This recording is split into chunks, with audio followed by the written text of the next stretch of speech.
আজ একটা খুব কমন টপিক নিয়ে আলোচনা করব, সেটা হচ্ছে ইলেকট্রোথেরাপি আমরা কতদিন করব।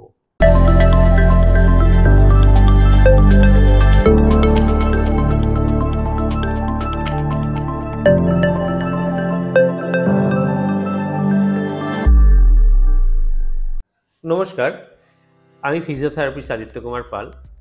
আজ একটা খুব কমন টপিক নিয়ে আলোচনা করব, সেটা হচ্ছে ইলেকট্রোথেরাপি আমরা কতদিন করব।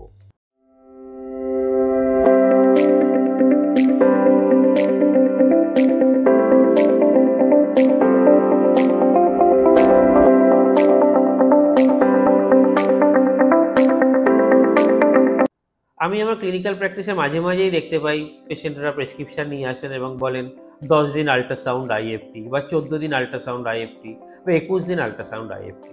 তো সত্যি করে কি কোনো একটা ব্যথার ক্ষেত্রে এই 10 দিন আল্ট্রাসাউন্ড আইএফটি দিতে হয়, অথবা 14 দিন দিতে হয় বা 21 দিন দিতে হয়, বা আল্ট্রাসাউন্ড আইএফটি দিলে কোনটা আগে দেবো, আল্ট্রাসাউন্ড আগে নাকি আইএফটি আগে? সেরকমভাবে আমাদের কিন্তু জানতে হবে যে কীরকমভাবে আমরা কাজটা করব।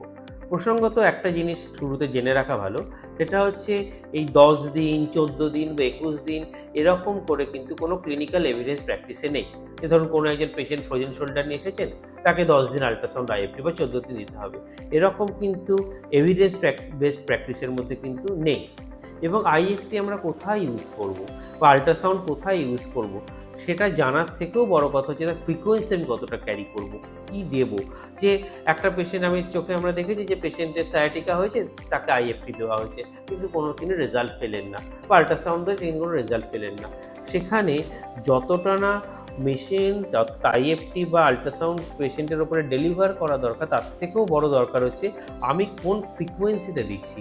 10 hertz, 15 hertz, 50 hertz, 80 hertz, 150 hertz কতক্ষণ দিচ্ছি, এবং তার বেস্ট ফ্রিকোয়েন্সি আমি কত রাখছি, 2000 হার্জ নাকি 4000, সেই জায়গাগুলো কিন্তু জেনে রাখা উচিত। যেরকম বহু মানুষই হয়তো জানেন না যে আমরা যারা থেরাপিউটিক আল্ট্রাসাউন্ড থেরাপি করি, সেক্ষেত্রে আমাদের 3 রকমের আমরা আল্ট্রাসাউন্ড ফ্রিকোয়েন্সি পাই। একটা হচ্ছে 1 মেগাহার্জ, একটা হচ্ছে 3 মেগাহার্জ, আর একটা হচ্ছে 1 অপশনাল 3 মেগাহার্জ।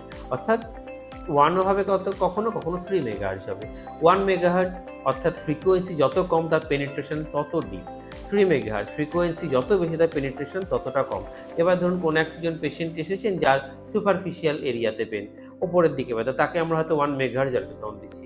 সেক্ষেত্রে আল্ট্রাসাউন্ড কিন্তু কখনোই সেরকমভাবে ভালো রেজাল্ট দেবে না। এবং ঠিক বিপরীতে যদি কোনো একজন পেশেন্টের কোমরে ব্যথা এবং ডিপ মাসল থেকে তার ব্যথাটা অ্যারাইজ করছে, সেক্ষেত্রে আমরা তাকে হয়তো 3 মেগাহার্জ দিলাম। সেক্ষেত্রে কিন্তু একই জিনিস হবে, তিনি কিন্তু কোনোভাবেই কোনো ভালো রেজাল্ট পাবেন না মেশিন থেকে। এবং আইএফটি পেশেন্টের আমরা দেখেছি সায়াটিকা বা ঘাড় থেকে হাতের দিকে ব্যথা নেমে আসছে, আইএফটির ইলেকট্রোড প্লেসমেন্ট ভীষণ গুরুত্বপূর্ণ। আমি কোথায় ইলেকট্রোড প্লেসমেন্ট করবো, আইএফটির ফ্রিকোয়েন্সি কতটা হবে এবং কতটা কন্ট্রাকশন হবে, সেগুলো কিন্তু ভীষণ জানা দরকার। সুতরাং আল্ট্রাসাউন্ড এবং আইএফটি 10 দিন 14 দিন বা 21 দিন সেটা নিয়ে কতদিন করা হবে সেটা নিয়ে বিতর্ক চলতেই পারে, কিন্তু যেটা একদমই বিতর্কহীন সেটা হচ্ছে কিন্তু তার ফ্রিকোয়েন্সি, তার ডিউরেশন এবং কোনটা আমি আগে অ্যাপ্লাই করব, আল্ট্রাসাউন্ড নাকি আইএফটি, এবং কোনটা আগে অ্যাপ্লাই কোনটা পরে অ্যাপ্লাই সেটা আমি বিস্তারিত আলোচনা করবো আমাদের পরের ভিডিওটাতে। সেখানে আমি আলোচনা করে জানাবো যে কোনটা আগে করলে আমরা ক্লিনিক্যালি ভালো রেজাল্ট পাই। সুতরাং এইরকম আপনারা যদি আমাদের আলোচনার সাথে থাকতে চান, আমাদের ফেসবুক এবং ইউটিউবের চ্যানেলে সাবস্ক্রাইব করে রাখতে পারেন। ধন্যবাদ।